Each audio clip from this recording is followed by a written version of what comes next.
আসসালামু আলাইকুম রহমতুল্লাহ।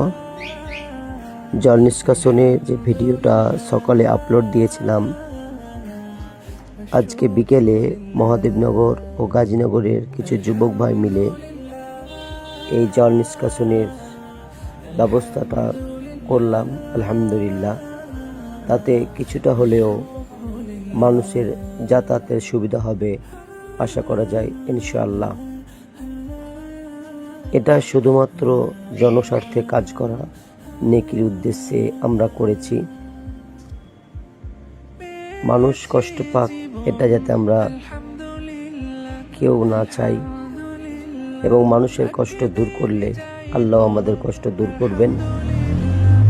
তাই প্রত্যেকের কাছে আবেদন, আপনারা মানুষের কষ্ট হোক এরকম কোনো কাজ করবেন না, বা কোথাও দেখতে পেলে সবাই মিলে জনস্বার্থে কাজ করার চেষ্টা করবেন।